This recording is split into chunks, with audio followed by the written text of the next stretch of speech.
안녕하세요. 친절한 금융, 쉬운 경제를 진행하고 있는 SNU 금융연구소의 정승호 소장입니다. 현재 시리즈로 제가 30대를 위한 든든 튼튼 재무관리에 대해서 말씀드리고 있는데요. 이 소스는 한국금융투자자보호재단과 국민연금공단 중앙노후준비지원센터에서 만든 자료를 가지고서 말씀을 드리고 있습니다. 거기에 제가 드릴 수 있는 코멘트라든지 이런 것들에 대해서 말씀을 드리고 있으니까요. 관련해가지고 자세한 자료를 보고 싶으신 분들은 이쪽에 있는 한국금융투자자보호재단이나 중앙노후준비지원센터에 가셔서 관공서에 가시면은 이 자료들 아마 보실 수가 있으실 거예요. 그래서 그거 보시고 이해하셔도 되는데 꼭 굳이 보지 않더라도 제가 이렇게 자세하게 좀 읽어드리고 코멘트도 달아드리고 했으니까 이것만 보셔도 되지 않을까 그런 생각이 듭니다. 일단 30대 고민하시는 분들 중에 보면은 주택에 대한 고민이 되게 많으세요. 일단은 사야 될까? 아니면 집값이 떨어질까? 오를까?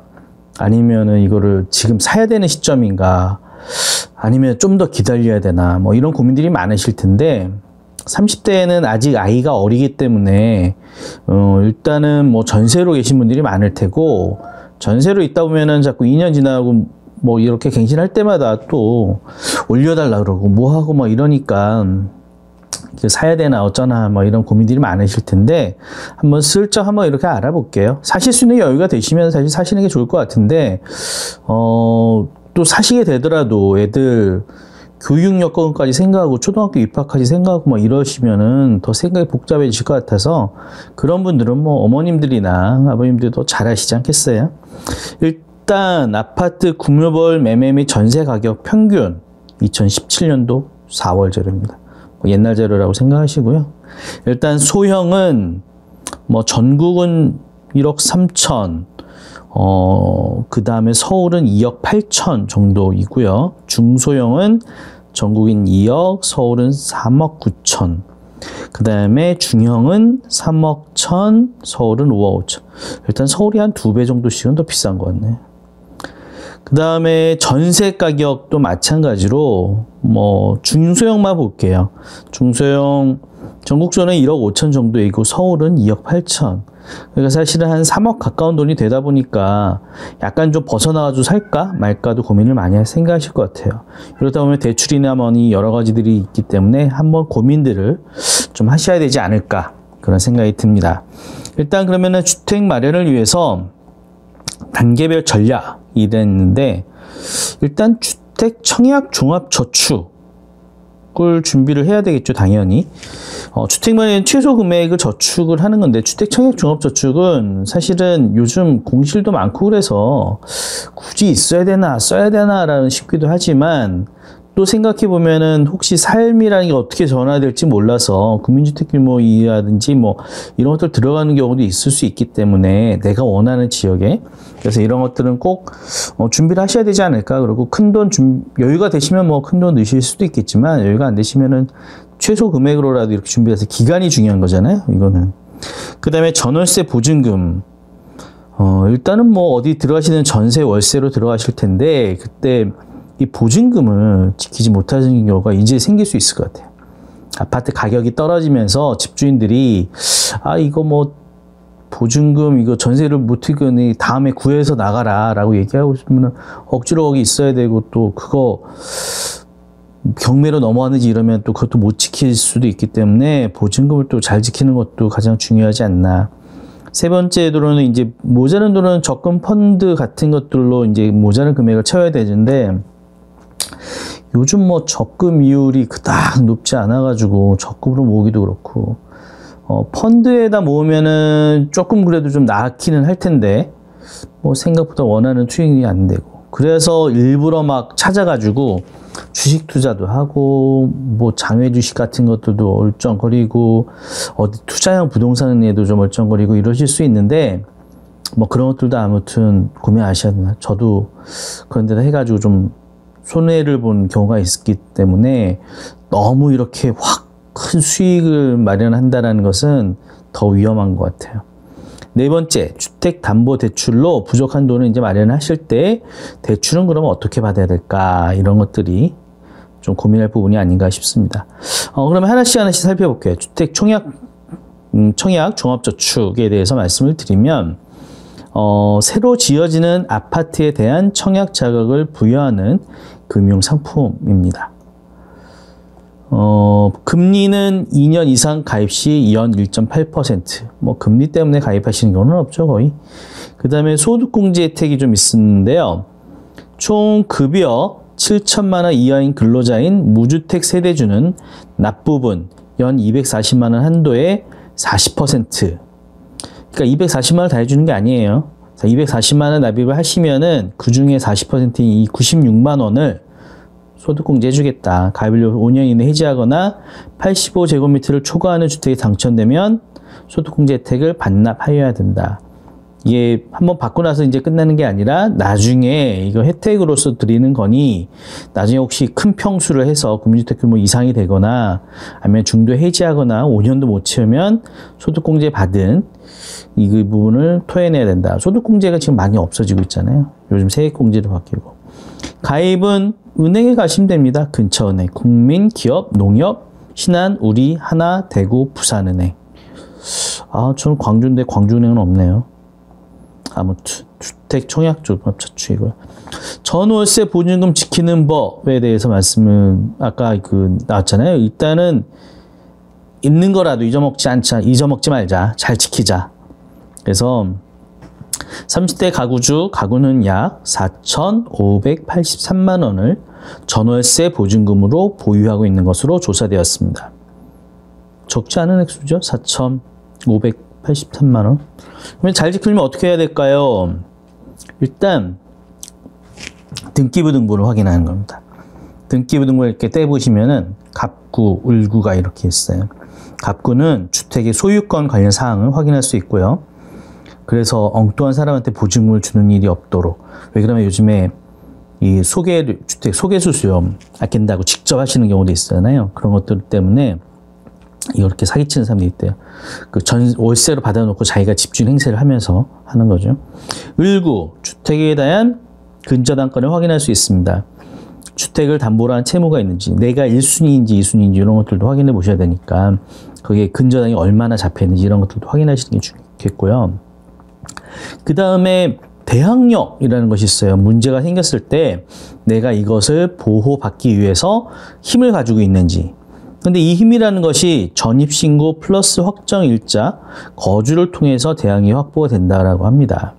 그래서 전입신고, 확정일자, 거주 중 가장 늦게 조건이 달성된 날을 기준으로 그 다음날 0시부터 전월세 보증금에 대한 우선 변제권이 생깁니다.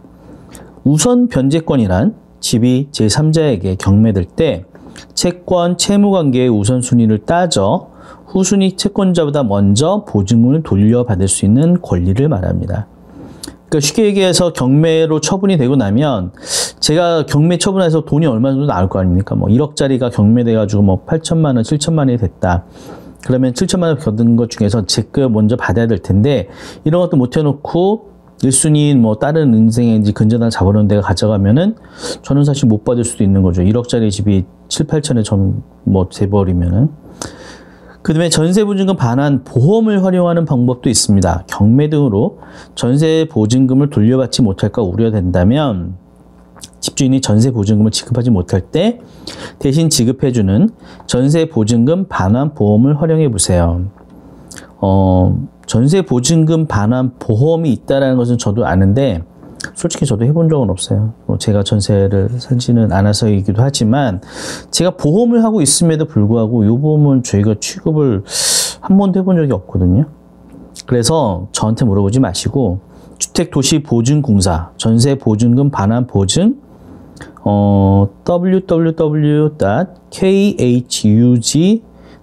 www.khug.or.kr 여기 들어가셔가지고 한번 살펴보시든지 SGI 서울 보증보험에서 많이 하겠죠. 전세금 보장 신용보험에 대해서 한번 SGIC co.kr 여기 해서가지고 한번 확인해 보시는 것도 뭐 집주인이 잘 해주려고 할지 어떨지는 모르겠지만 주장할 수 있는 거는 당연히 주장해보고 비용은 내가 지불하더라도 당연히 한번 해보는 것도 의미가 있지 않을까. 그 다음에 전월세 보증금 상승에 대비해서 요즘 저금리로 인해 보증금이 크게 오르는 아무래도 집주인들도 돈 굴릴 데가 없으니까요.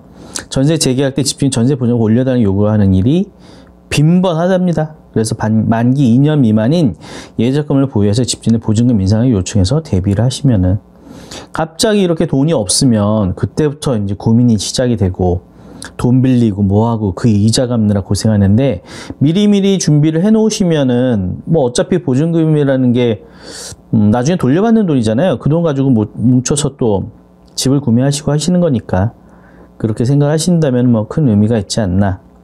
그 다음에 이제 담보대출에 대한 부분입니다. 이게 너무 또 길어지면 안 되니까 후딱후딱 진행하도록 하겠습니다.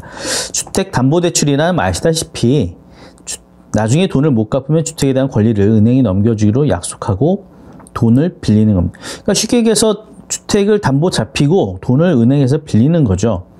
그러면은 대출은 얼마만큼 받는 게 좋을까?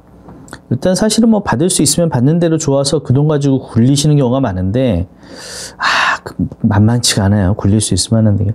아무튼 뭐 주택을 월세, 전세 자금이라든지 아니면은 구매 자금으로 하시는 거라면 좀 다른 얘기지만 매월 대출 상황을 감당할 수 있는지를 고려해서 빌려야 합니다. 1에서 3년 내로 주택담보대출 전부 갚을 예정이 아니라면 주택담보대출 월 상환 금액은 세전 소득의 20% 이하가 바람직합니다. 그러니까 아무래도 내가 감당할 수 있을 정도가 돼야 이 담보대출이 이제 집을 빼앗기지 않고 연체이자 발생되지 않고 하기 때문에 내가 그거를 감당할 수 있을 만큼 해서 대출을 받으시는 게 요즘에 또 그렇게 빌려주잖아요. 이렇게 쉽게 얘기해서 이렇게 요즘 은행들이 DTI냐 LTV냐 DSR 이런 걸 막 해가지고 나한테서 돈을 빌려주기 때문에 DTI는 총 부채 상환 비율인데 주택담보대출의 대출 원리금과 기존 대출의 이자 상환액이 연소득에서 차지하는 비율로 따진 대출한 그러니까 내가 얼마만큼 버는 너가 얼마만큼 돈을 버냐 거기에서 우리 주택담보대출의 원금 이자 내고 플러스 다른 대출에서 이자는 낼 수 있는지 그거 보고서 그 비율에 따라 가지고 대출을 해주겠다라는 거고요. 주택담보인정비율 LTV 이거는 내 담보로 잡는 주택의 가치를 대비해서 얼마까지 빌려주겠다. 뭐 사실 이게 서로 엔드 조건, 뭐 오화 조건 이런 것들이 생기게 되겠죠. 당연히 수입 그 다음에 담보 보는 거니까요. 총부채 원리금 상환 DSR 이게 뭐 DTI하고 똑같은 비슷한 개념인데 DTI 때는 주택담보대출의 대출 원금 이자 나머지 다른 대출의 이자만 받는데 기존 대출의 이자 플러스 원금까지 원금 상환까지 보니까 DSR이 DTI보다 좀 더 가혹하겠죠. 아무래도 좀 더 많이 갚아 나갈 수 있는지를 보는 거니까요. 그래서 이런 것들에 따라 가지고 사실 빌려준다 하고요. 주택담보대출의 금리는 사실 금리가 제일 중요하지 않겠습니까? 담보대출 받을 때 대부분이 뭐 소개해 준 데나 집 근처 가까운 데나 아니면 내가 거래하고 있는 은행 같은 데 가는데 사실은 내가 거래하고 있는 은행에서 신용관리가 잘 되어 있으면은 잘해줄 수 있을지 모르겠는데 의외로 그렇지 않을 수 있어요. 제가 아시는 거기 또 기업은행을 주로 거래하시는 기업은행 같은 게 담보대출은 또 잘 취급을 안 해주더라 그래서 뭐 그런 경우가 있을 수 있기 때문에 사실 뭐 지금 시기가 각자 그럴 수 있으니까요. 그래서 일단 발품을 팔아라. 저렴한 금리로 돈을 빌릴 수 있게 평소 신용관리를 잘 하시고 여러 주택담보대출의 상품을 비교해 봐서 그냥 귀찮다고 그냥 대출 받지 마시고 그 다음에 좀 비교해서 좀 이자가 좀 예를 들면은 10년 만기로 1억을 빌릴 때에도 총 이자를 비교해 봤을 때 3%일 경우에는 1,587만 원 정도 이거 3.5%면 1,866만 원, 279만 원 차이, 280만 원 정도 차이가 10년 네, 걸쳐서 이렇게 나게 됩니다. 그래서 요 정도 돈이면은 1년에 뭐 28만 원씩이면은 어디 여행도 가고 맛있는 외식도 하고 뭐 그럴 수 있지 않겠어요? 가족을 위해서 쓸 수 있는. 그러니까 이런 것도 생각하셔서 생각하시고 정부 지원 주택담보대출을 살펴보시는 것도 좋을 것 같아요. 일단 서민의 주택 마련을 지원하기 위해서 여러 가지 주택담보대출을 운영하고 있다니까요. 상담을 받아보시고 여기에 따라 가지고 한번 찾아보시는 것도 이게 해당 사항이 되시는 분들이 있으니 제가 한번 꼼꼼하게 한번 읽어볼게요. 내 집 마련 디딤돌 대출이라는 게 있습니다. 대출 대상은 주택 매매 계약, 무주택 세대주, 부부 합산 연소득 6천만 원 이하 다 플러스 조건이니까요. 여기에 다 대출 대상이 되시는 이 부분이 되셔야 되고요. 대출금리는 2.25에서 3.15, 고정금리 또는 5년 단위 변동금리니까요. 금리 자체도 좋고요. 대상주택은 전용면 85제곱미터 이하, 평가의 5억 원 이하인 국민주택 규모이고요. 대출 금액은 최고 2억 원, DTI 60%, LTV 70% 내인 거. 아까 DTI는 수입 대비, 이거는 가치, 담보 가치 대비라고 그랬죠. 대출 기간은 10년, 15년, 20년, 30년이 있고요. 상환 방식은 비거치 또는 1년 거치하시고 원리금을 균등으로. 요즘엔 다 원리금 이렇게 다 내시는 것 같아요. 중도상환은 3년 이내 중도상환 시 원금의 1.2% 중도상환에 대한 그 페널티가 있는 거고요. 그 신청 시기는 소유권 이전 등기일로부터 3개월 이내, 등기일로부터 3개월 이내 신청하실 수 있고, 문의는 우리국민기업, 농협, 신한, 하나, 경남, 광주, 부산, 대구, 전북은행, 수협 등. 생애 최초 주택 구입자는 7천만 원까지 가능. 저도 이거 사실 알아봤는데 뭐 그닥 이렇게 이거 조건들도 까다롭고 되게 복잡하더라고요. 그래가지고 아마 이런 비슷하게 다른 데서도 주택담보대출은 비슷해서 거기에서 했었던 것 같은데, 뭐 아까 말씀드렸죠. 좀 귀찮더라도 정확히 알아보시면은 좀 줄일 수 있는 부분이 있으니까요. 보금자리론, 대출 대상 민법상 성년, 무주택자 또는 주택 하나를 가지고 있고, 그 용도에 향해 일시적으로 2주택이 허용되며, 기존 주택은 대출 시행일부터 3년 이내 처분하는 조건으로 부부 합산 연소도 7천만 원 이하, 대출 금리는 2.9에서 3.15%, 대상 주택은 공부상 주택, 6억 원 초과 주택은 제외한. 아까 했던 국민주택 규모보다는 조금 더 대상 주택이 좀 더 넓어졌네요. 대출 금액도 최대 3억 원까지, 주택 담보가치 최대 70%까지이고요. 대출 기간은 10년, 15년, 20년, 30년. 상환 방식은 원리금 균등 분할 상환, 체감식, 원금 균등 분할 상환, 체증식 분할 상환, 만 40세 미만 중 선택, 거치 기간은 없이, 그러니까 1년 거치가 없이 그냥 매소 원리금을 계속 낼 것이냐, 아니면 원금은 똑같고 균등해서 이자가 되는, 점점 그 체감식이라는 게 이자가 점점 줄어든다는 얘기예요. 원금이 점점 갚아지니까. 체증식은 뭐 그 반대이겠고요. 중도상환은 마찬가지로 3년 이내 중도상환 시 원금의 1.2% 페널티. 한국주택금융공사에 문의하시고요. 주택가격이 6억 원, 대출 한도 3억 원, 부부합산 연소도 7천만 원 이하 기준이라고 합니다. 보금자리론이요.